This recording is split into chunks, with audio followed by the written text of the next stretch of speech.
Bonsoir tout le monde. Je suis un petit peu plus tard que d'habitude.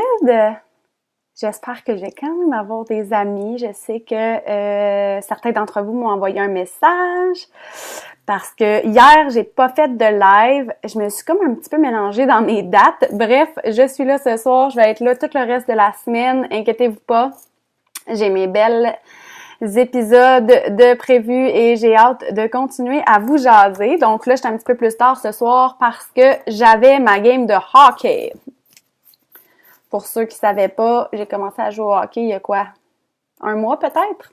Donc là, ce soir, j'avais mon match de hockey. C'est du deck hockey, pas sur patin quand même, une étape à la fois. Hello beauté, fait que j'imagine que tu m'entends, j'imagine qu'on m'entend. Allô Stéphanie? Allô Isabelle, allô, allô. Allô Audrey. J'imagine qu'on m'entend. Je vais rappeler comme d'habitude, si c'est pas déjà fait, que quand vous regardez en haut dans les commentaires, là, si vous scrollez les commentaires en haut du vidéo, ben vous pouvez aller activer les notifications pour mes lives.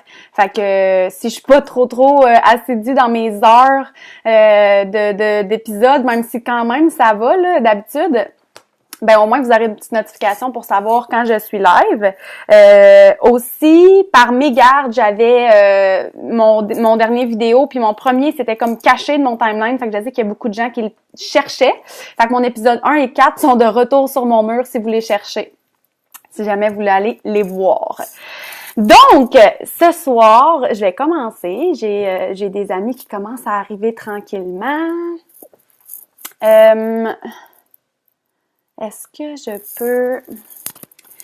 ce soir, j'avais envie de vous parler des peurs. De vous expliquer 2 ou 3 concepts, mais surtout de vous donner des trucs. De vous donner des trucs parce que c'est super important dans la vie d'avoir des trucs, de savoir comment surmonter nos peurs. Je vais attendre encore 30 secondes et demie pour aller avertir ma gang que c'est commencé. Parce que, comme je vous ai dit, je suis un petit peu en retard. Je suis à vous dans 2 secondes. Donc, pendant que moi j'avertis ma gang, dites-moi, c'est quoi votre plus grande peur? Dans la vie, on a tous des peurs. C'est quoi votre plus grande peur? Ça peut être quelque chose de matériel, ça peut être comme un insecte, un animal, ou ça peut être tout simplement, ça peut être la peur de l'échec. Moi, je dirais que ma plus grande peur, c'est de ne pas performer. Je suis quelqu'un, yeah Rebecca, je suis quelqu'un qui adore performer. Donc, dites-moi, c'est quoi vos peurs? Il n'y a pas personne qui a des peurs? Je suis encore en décalé, hein? Pourquoi j'ai envie de vous parler des peurs? Oh, je pense que je parle trop fort. Mon micro, il fait rouge. Peut-être que là, vous allez m'entendre dans son cacane. Pourquoi j'ai envie de vous parler des peurs ce soir? C'est parce que au cours des 2 dernières années, je me suis pas présentée, mon nom c'est Mylène Grenier. C'est la première fois que tu tombes sur la peur de déplaire, la peur du jugement. C'est tellement des peurs qui sont communes. Je suis certaine qu'il y a plein de gens, les filles qui lisent votre commentaire puis qui sont comme « Oh mon Dieu, moi aussi ». C'est vrai qu'il y a pas personne qui aime déclarer. Moi, j'ai la peur aussi de l'exclusion, d'être exclue, tu sais, de pas faire partie de la gang. C'est tout le temps des peurs qu'on a. Mais bref, je me suis rendu compte au cours des deux dernières années parce que au cours des 2 dernières années, j'ai fait beaucoup de cheminement sur moi-même, beaucoup de travail sur moi-même. Puis ce travail sur moi-même-là m'a amené à poursuivre mes rêves, m'a amené à croire en mes rêves, mais m'a surtout amené à voir qu'autour de moi, un peu partout, en fait, dans la société, les gens ne vivent pas leurs rêves, ils vivent leurs peurs. En français, c'est pas plate à dire, mais en anglais, ça rime. Ils disent you don't live your dream, you live your fear. Puis ça fait tellement de sens qu'on y pense parce que qu'on le veuille ou pas, je vais vous expliquer pourquoi. La peur mène nos décisions. La peur mène notre vie, donc conséquemment mène nos rêves, mène notre futur, mène notre avenir. La belle chose là-dedans, c'est qu'on a la possibilité de déjouer la peur. Puis, il y a plusieurs façons de déjouer la peur. Ce soir, je vais vous en parler de 2. La première façon, la première petit concept que je peux vous donner, en fait, comment ça fonctionne la peur? Sachez que en tant qu'être humain, on est avec 2 peurs. Donc, tous les êtres humains sur la Terre naissent avec 2 peurs. Est-ce qu'il y en a qui savent c'est quoi? Là, je suis en décalé en plus, fait que je vais attendre genre, que tout le monde me réponde. Mais essayez de guesser dans les commentaires c'est quoi les 2 peurs qu'on est avec. Parce que moi, honnêtement, si j'avais pas lu des livres de développement personnel puis que je l'aurais pas entendu plusieurs fois pour que ça me rentre dans la tête, je pense honnêtement pas que j'aurais deviné. La première peur avec laquelle on est instinctivement, c'est la peur de tomber. La peur de, tu sais, quand les bébés, là, moi, j'ai travaillé en soins intensifs néonatales, fait que je le sais, les bébés, quand ils naissent, là, moindrement que on les dépose dans leur lit, là, ils font ça comme ça. C'est parce que c'est une peur innée de tomber dans le vide. Fait que ça, c'est une peur innée. La deuxième peur qu'on est avec, c'est la peur des bruits forts. Fait que c'est normal pour un enfant, quand il y a des bruits forts, d'avoir peur, puis c'est un réflexe. Fait qu'il y a des enfants qui s'habituent, puis qui déjouent cette peur-là. Il y a des personnes qui sautent en bungee, donc qui ont déjoué la peur de tomber, ça c'est officiel. Mais c'est 2 peurs qui sont acquises. Ça veut dire que toutes les autres peurs qu'on a dans notre vie, ce sont des peurs qu'on se crée. Ce sont des peurs qui arrivent dans notre vie pour une raison X ou Y, surtout parce que quand on est un enfant, notre cerveau est comme une éponge, puis des fois, on associe plein de choses à une réalité qui est pas nécessairement ça. On se crée des peurs à travers ça. Donc, comment ça fonctionne, la peur? La peur, en fait, c'est la seule façon que notre cerveau a de nous protéger. En nous créant une peur, notre cerveau sait qu'il va nous protéger de faire quelque chose qu'il pense qui est pas bon pour nous. On a dans notre cerveau un prefrontal cortex, c'est le cortex préfrontal. Ce cortex préfrontal-là, qu'est-ce qu'il fait? C'est que aussitôt qu'il voit que vous avez une hésitation, aussitôt qu'il voit que vous n'êtes pas certain, vous hésitez à faire quelque chose, ça l'active je le lis en anglais dans la tête, ça l'active votre cortex préfrontal, et lui, qu'est-ce qu'il fait? C'est « Allô Mireille », c'est qu'il envoie un signal à votre cerveau pour dire « Oh, attention, il y a quelque chose qui fonctionne pas. Mylène, elle hésite, donc il y a probablement un danger, donc toi, tu dois la protéger. » Et c'est là que votre cerveau embarque, et c'est là que votre cerveau vous donne des raisons pour ne pas faire telle chose, ou vous donne des mises en garde. Tu sais, là, la petite voix qui nous parle dans notre tête, là, ben c'est exactement ça. Donc, moi, j'ai lu un livre, j'ai un petit peu de la difficulté avec la lecture. Encore dernièrement, je me suis commandé un livre incroyable, pas capable de le lire, je m'endors après 15 minutes. Donc, quand je vous dis que j'ai lu un livre, je l'ai écouté dans mes oreilles. Donc, j'ai écouté un livre plusieurs fois qui s'appelle La 5-Second Rule de Mel Robbins, puis en plus elle a un beau nom de famille parce que moi j'adore Tony Robbins. Donc c'est ça, le livre s'appelle La règle des 5 secondes. Si vous avez jamais entendu parler de cette règle-là, c'est un petit peu le même principe que quand on échappe de la nourriture par terre, puis que depuis qu'on est petit, qu'on a appris que la règle des 5 secondes, c'est que s'il est juste 5 secondes à terre, tu peux le récupérer puis le manger. C'est un peu niaiseux. Mais c'est plus que ça, en fait. Mel Robbins, c'est elle qui est à l'origine de cette règle, de cette théorie-là. C'est elle qui a débuté ça. Elle s'est rendue compte que quand elle comptait pas à rebours, quand elle faisait un décompte dans sa tête de 5, 4, 3, 2, 1, à chaque fois qu'elle avait une idée, à chaque fois qu'elle avait l'intention de faire quelque chose, à chaque fois qu'elle voulait faire quelque chose, à chaque fois que ça y arrivait, dans sa tête, elle s'est mise à compter à 5, 4, 3, 2, 1 et le faire. Par exemple, le matin, elle avait beaucoup de difficultés à se lever. Elle était du genre à snoozer. Hein? Y a-t-il des gens ici qui snoozent? Fait qu'elle était du genre à snoozer son cadran. Donc, elle s'est dit, à partir de maintenant, aussitôt que mon alarme sonne, puis même qu'au début, elle l'a mis en dehors de sa chambre pour se donner une chance, pour être obligée de se lever pour aller l'éteindre. Quand elle entendait l'alarme de son cadran, elle disait 5, 4, 3, 2, 1, puis elle se levait. Pourquoi? Parce que en faisant un décompte de 5, 4, 3, 2, 1, tu déjoues ton cortex préfrontal, premièrement, Et deuxièmement, 5 secondes, c'est le temps de réaction de ton cortex préfrontal. Je vais finir par le dire. On va juste dire de ton cortex ce soir, d'accord?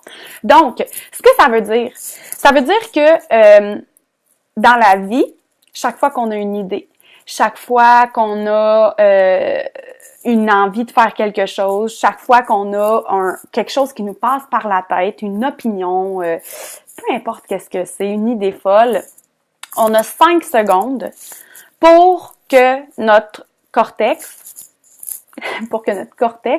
se mette en branle et envoie le signal à notre cerveau d'hésiter, puis que l'hésitation parte, puis que les peurs commencent, puis qu'on se pose des questions, puis tout ça. Moi, honnêtement, cette règle-là, je peux pas dire, tu sais, je suis pas une championne, je l'applique pas toujours, mais elle m'aide énormément. Mel Robbins, dans son livre, elle compare beaucoup à exemple, tu sais, toutes les fois là qu'on était soit à l'école, dans une réunion, peu importe, puis qu'il y avait plein de gens, puis que là, on avait une idée, on avait une opinion à dire, puis que là, t'es comme ça, puis que t'es comme, j'ai une idée. Puis là, t'es comme, je le dis-tu, je le dis pas. 5, 4, 3, 2, 1. 5, 4, 3, 2, 1. Parce que les chances sont que ton idée est géniale, que ce que tu as à dire, ça vaut la peine d'être dit. Puis dans le pire des cas, si tu fais 5, 4, 3, 2, 1, que tu donnes ton idée, puis qu'elle est pas bonne ton idée, ou que ta question est pas bonne, peu importe, ben au moins, tu vas l'avoir faite. Moi, dans la vie, tout ce que j'ai fait sur un coup de tête, ou comme je dis souvent, les yeux fermés, je me suis lancée dans le marketing de réseau les yeux fermés. J'ai commencé à jouer au hockey il y a un mois, les 2 yeux fermés. Honnêtement, j'ai vraiment compté 5, 4, 3, 2, 1 dans ma tête pour dire oui. Ça a toujours été des choses qui ont été gratifiantes. Je sais pas pour vous. Je sais pas si, à chaque fois, si vous êtes capable d'identifier un moment dans votre vie où vous avez fait quelque chose sur un coup de tête, sans y penser, sans réfléchir, puis qu'après vous vous êtes dit « une chance que j'ai pas réfléchi, c'était tellement le fun, je suis tellement contente de l'avoir fait. » Pour vrai, la plupart du temps, c'est ça. Puis si jamais vous vous souvenez d'un moment dans votre vie où vous avez fait quelque chose sur un coup de tête, puis que ça n'a pas nécessairement été positif comme outcome, comme résultat, ben je suis certaine que vous avez appris quelque chose. Que vous en êtes sorti grandi, c'est sûr et certain.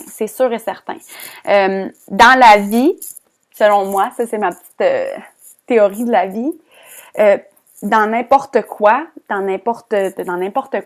il y a toujours 3 catégories de gens. Puis moi, il y a une catégorie que je refuse d'être à l'intérieur. Absolument, à tout prix, je vous l'ai dit. Je suis quelqu'un qui aime beaucoup performer. Donc, selon moi, les 3 catégories, comme je vous dis, là, on parle de vraiment en général, tu sais, peu importe le sujet. Il y a les gens qui réussissent, il y a les gens qui gagnent, il y a les gens qui réussissent. Ça, c'est la première catégorie. Ensuite, deuxième catégorie, il y a ceux qui essayent ou qui ont essayé. Mais tu sais, ceux qui essayent encore puis qui au moins ils se donnent une chance. Puis la troisième catégorie, c'est ceux qui regardent. C'est ceux qui regardent, puis qui attendent, puis qui... Tu sais, le monde là, qui arrête pas de regarder le bateau passer, mais qui embarque pas dedans, là, ben ça, pour moi, c'est la troisième catégorie. Puis je pense que vous aurez deviné que moi, c'est la catégorie que je refuse d'être à l'intérieur, à tout prix. Parce que j'aime mieux avoir essayé et échoué. Puis encore là, ça fait quelques fois que je vous le dis, selon moi, un échec, on en grandit, on apprend, puis c'est tout simplement une chance de réessayer encore mieux ou de refaire encore mieux. Donc, j'aime 100 fois mieux essayer, mais peut-être pas réussir, ou en tout cas pas maintenant, que d'avoir rien fait. De même pas avoir essayé. C'est-tu bad, rien qu'un peu? Même pas essayer. Fait que peu importe le projet que vous avez, peu importe le rêve que vous avez, peu importe l'idée que vous avez, soyez pas dans la catégorie numéro 3. Regardez pas le bateau passer. Prenez un petit peu la vie par les cornes, là, puis tu sais, tentez votre chance, peu importe qu'est-ce que c'est. Une autre chose que j'avais envie de vous parler, c'est que le cerveau, notre cerveau, ne fait pas la différence entre... Puis après ça, je vais essayer de vous parler en bas de 20 minutes dans mes épisodes. Un épisode de 20 minutes, ça se prend bien, je trouve. Ah ouais, Milou, dis-leur donc, bon, le beau-frère qui s'en mêle. J'étais en train de vous dire que le cerveau ne fait pas la différence entre la peur et l'excitation. Fait que ça, c'est mon Deuxième concept, deuxième truc. Fait que mon premier truc, c'était 5, 4, 3, 2, 1, je me lève. Essayez-le pour vrai, puis vous viendrez me dire qu'est-ce que ça a changé dans votre vie. À chaque fois que vous vous dites « Ah, il faudrait que j'aille faire le souper. 5, 4, 3, 2, 1, je m'en vais faire le souper. Ah, il faudrait bien que je fasse ça. » Je vous garantis, votre vie va tellement être plus efficace, là, vous ne créerez même pas ça. Mais mon deuxième truc, comme je vous disais, ça vient avec un concept. Ça vient avec le concept que votre cerveau ne fait pas la différence entre la peur et l'excitation. Donc, c'est aussi simple que de dire que vous êtes tellement le maître. Vous êtes tellement le maître de votre destin, le maître du résultat de qu'est-ce que vous entreprenez parce que à la fin de la journée, vous êtes la seule personne qui est capable de décider est-ce que je vais prendre cette situation-là et je vais laisser la peur me mener ou je vais faire à croire à mon cerveau que je suis super excitée puis je vais passer à travers ça différemment. Je vous donne encore mon exemple de jouer au hockey. Dans la vie, je vous l'ai dit, j'aime performer, j'aime les défis, puis c'est ça, j'aime faire j'avais le goût de faire un nouveau défi, puis je me suis vraiment lancée là-dedans les yeux fermés. Puis la première fois que je suis allée à ma première game de hockey, je me souviens, toutes mes amies m'ont dit, mon Dieu, Mylène, presque toutes, m'ont dit, t'es folle, pourquoi tu fais ça? Voyons donc, t'as jamais joué au hockey, ça se peut pas. Il y a plein de gens qui pensaient que j'avais déjà full joué au hockey. Non, j'ai jamais joué au hockey de ma vie. Une chance, c'est pas sur des patins, au moins c'est sur des souliers. Mais c'était comme vraiment en dehors de ma zone de confort. Mais j'ai tellement dit à mon cerveau que j'étais trop excitée, là, trop contente, là, comme l'aventure de ma vie d'aller jouer au hockey, que même si, moi, au fond de moi, je le sais que ça me faisait terriblement peur, OK? Jamais porté un casque avec une grille, jamais été dans... Tu sais, je veux dire, j'ai regardé mon mari jouer au hockey pendant 13 ans, là, on s'entend, fait que dans ma tête, je savais comment ça marchait le hockey, mais j'avais quand même atrocement peur.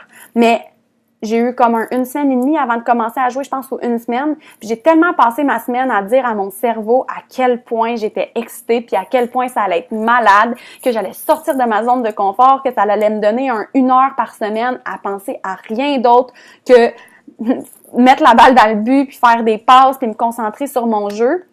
Que quand je suis arrivée là-bas, honnêtement, j'ai eu zéro peur. J'ai joué comme là. J'ai... Pire! Tu sais, c'est sûr que là, aujourd'hui, avec du recul, je le regarde puis je me dis, mais j'ai sorti de ma zone de confort, j'ai appris des choses nouvelles puis, tu sais, au fur et à mesure, j'ai développé des habiletés puis j'en développe encore puis j'ai comme vraiment pas fini parce que je suis loin d'être la rockstar de l'équipe. Vraiment pas. Puis ça développe énormément de résilience. Je sais pas si c'est le bon mot que j'utilise en moi parce que je vous fais 4 fois, 5 fois que je vous le dis depuis le début du vidéo, j'adore performer. Et là, je ne performe pas vraiment, mais j'apprends, c'est pas facile, je sors de ma zone de confort, mais c'est tellement, à chaque fois, je vous dirai pas après la game et je ne vous dirai pas pendant le match non plus, mais au cours du temps, je ressens un certain sentiment de gratification, là, c'est gratifiant dans la mesure où je le sais que je me dépasse, puis je le sais que il y a 2 ans, j'aurais peut-être pas été game de faire ça. Donc, comme je vous ai dit, mon premier match a pas très bien été, dans le genre de vraiment pas bien, mais parce que la première fois que je suis allée à ma game de hockey, j'ai tellement associé ma game de hockey à de l'excitation que... Puis j'y pensais l'autre jour, je me disais, honnêtement, je sais pas comment j'ai fait pour y retourner le lendemain parce que j'avais 2 games de suite. Je sais pas comment je fais pour y retourner à chaque semaine parce que à chaque fois, il y a un moment dans le match où je suis comme, ça y est, je suis genre la pire joueuse de hockey au monde. C'est sûr que je vais jamais, tu sais, je veux dire, ça y est, j'ai trouvé la chose dans la vie que je peux juste pas performer. Je suis juste pas bonne. Je l'ai pas. Mais pourtant, à chaque semaine, quand c'est l'heure de ma game de hockey, ben, je suis super excitée. Pourquoi? Parce que j'ai déjoué mon cerveau. Quand j'ai commencé ça, j'ai fait croire à mon cerveau que j'étais super duper excited au lieu de dire genre j'ai vraiment peur, je connaissais personne dans l'équipe là, je connais pas personne, j'ai jamais pris un bâton de hockey pour de vrai dans mes mains, on est allé m'acheter un bâton de hockey genre le matin même puis j'étais comme oh mon Dieu, je me suis pris un bâton de hockey junior parce qu'un vrai bâton de hockey là, c'est vraiment trop gros pour mes mains, j'avais l'air d'une handicapée, j'étais même pas capable de bouger la palette là, tu sais veut dire. Fait que c'est ça.